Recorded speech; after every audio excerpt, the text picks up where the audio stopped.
नमस्कार विद्यार्थियों, आओ पढ़े चैनल में मैं हिंदी मेंटर डॉक्टर प्रवीण कुमार शर्मा आज आपके समक्ष कक्षा 11वीं आरोह पाठ्य पुस्तक में पाठ 2 मियां नसरुद्दीन के पाठ का सारांश लेकर आपके सामने प्रस्तुत हूं। आओ पढ़ें तो आगे बढ़े। तो इस चैप्टर के बारे में सबसे पहले कृष्णा सोबती का संक्षिप्त परिचय।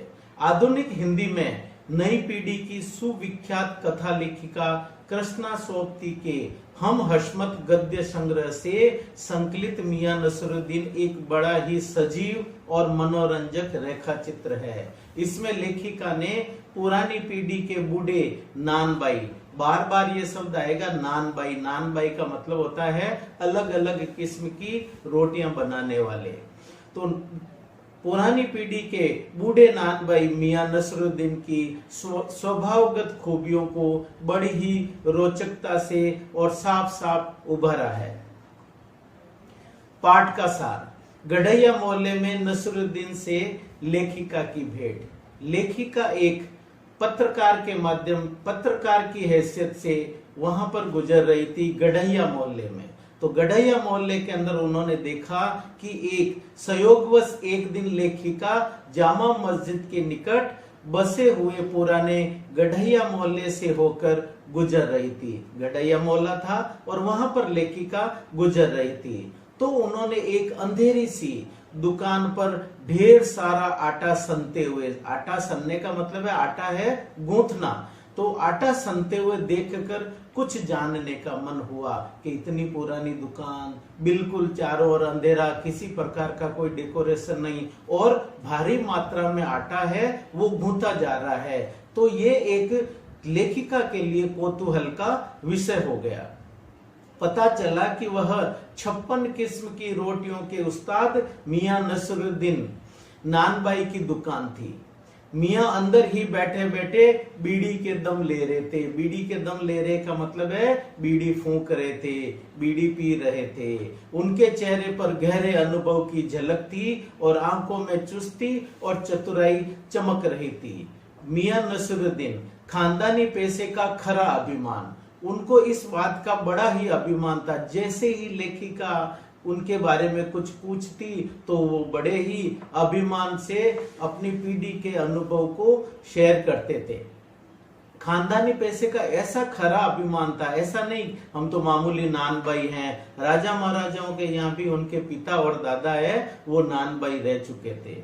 लेखिका ने मियां से प्रश्न किया कि उन्होंने इतने किस्म की रोटियां बनाने का हुनर कहां से सीखा, ये कला कहां से सीखी। अपने बेपरवाह खास अंदाज में उन्होंने लेखिका को बताया कि नानबाई का काम कई पुश्तों से, मतलब कई पीढ़ियों से उनके घर में चला आ रहा है। बार बार मैं आप लोगों से बताऊंगा कि नानबाई का मतलब है अलग अलग किस्म की रोटियां बनाने के अंदर जो एक्सपर्ट लोग होते हैं उनको बोलते हैं, खाना बनाने वाले, रोटियां बनाने वाले।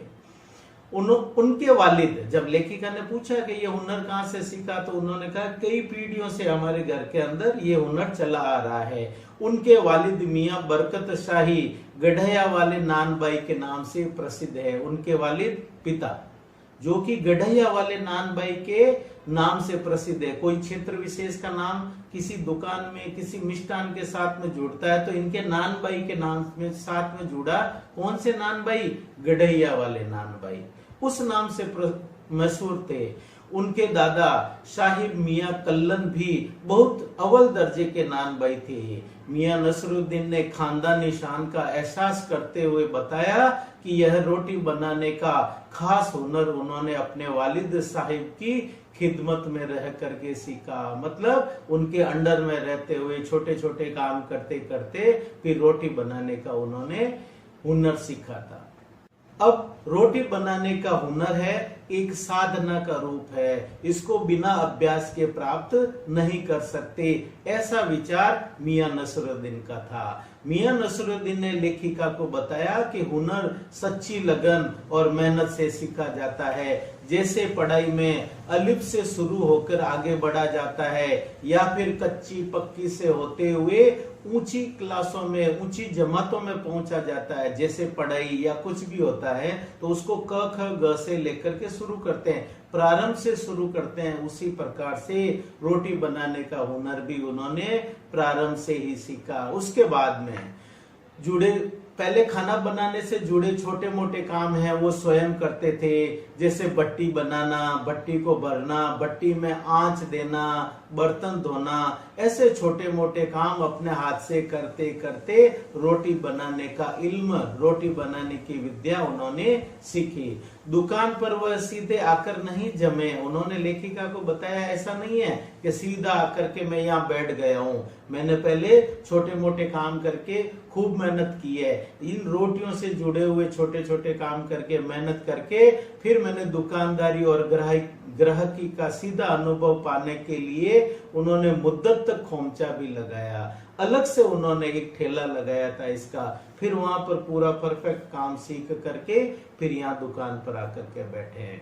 खानदानी बड़प्पन की भावना, उनके परिवार के अंदर इस हुनर के साथ साथ में उनको किसी प्रकार की हीन भावना नहीं थी, एक बड़प्पन का एहसास था कि हमारे पुश्तों से ये काम चला आ रहा है। खानदान की बात आते ही मियां नसरुद्दीन के चेहरे पर बड़प्पन की एक चमक है वो स्पष्ट रूप से दिखाई देती थी। उनकी छाती गर्व से फूल उठती थी। मियां खानदान की बात किसी भी सूरत में नीचे नहीं होने देते थे। ऐसा नहीं है, खानदान का परिचय बड़प्पन से कराते थे। उन्होंने गर्व से लेखिका को बताया कि उनके बुजुर्ग बादशाह सलामत के खास नान भाई थे। बादशाह सलामत के कहने पर उन बुजुर्गों ने एक ऐसी चीज बना करके दिखलाई जो न आग से पकती है और न उसमें पानी लगता है। मतलब बादशाह सलामत ने इनके वालिद को कहा था, इनके दादा को भी कहा था कि उन्होंने उनको आश्चर्यचकित करने के लिए, अपना हुनर दिखाने के लिए एक ऐसी चीज बनाई जो कि न तो आग में पकती है और न उसमें पानी लगता है। बादशाह सलामत का नाम या फिर उस खास चीज का नाम, लेखिका ने 2 सवाल पूछे थे कि बादशाह सलामत का क्या नाम था या फिर वो जो खास चीज उन्होंने बनाई उसका क्या नाम था।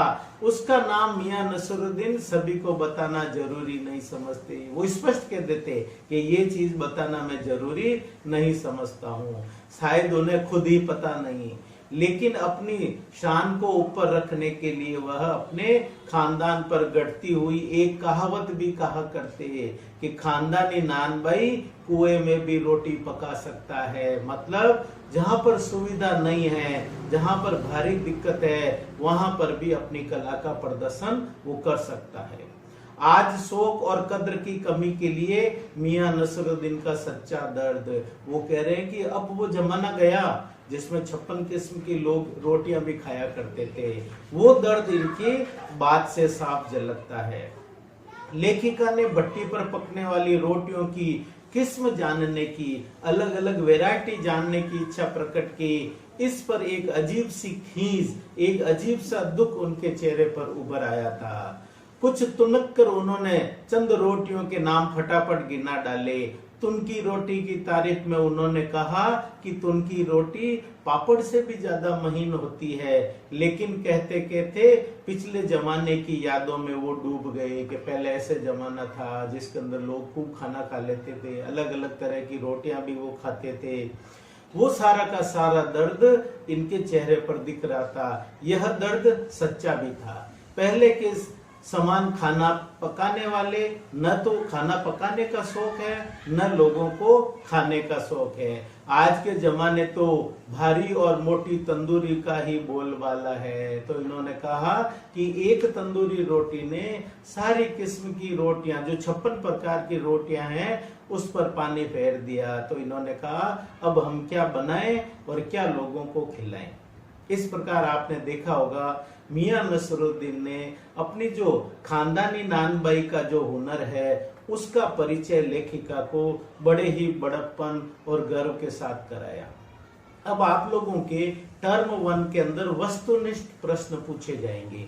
कितने प्रकार की रोटी बनाते हैं, लेखिका का नाम क्या है, ये एक रेखा चित्र किस प्रकार का है, नानबाई का आशय स्पष्ट करो।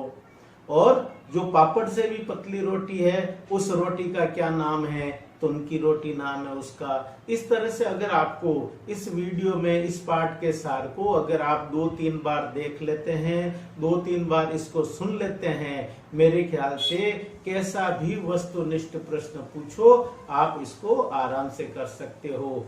पाठ से संबंधित प्रश्नोत्तर है, नीचे दिए गए लिंक पर क्लिक करके आप प्राप्त कर सकते हैं। मैं फिर कहता हूं प्रिय विद्यार्थियों, समय बदल रहा है, परीक्षा का पैटर्न बदल रहा है, लेकिन आओ पढ़े चैनल के सारे मेंटर आप लोगों के साथ में सदैव है।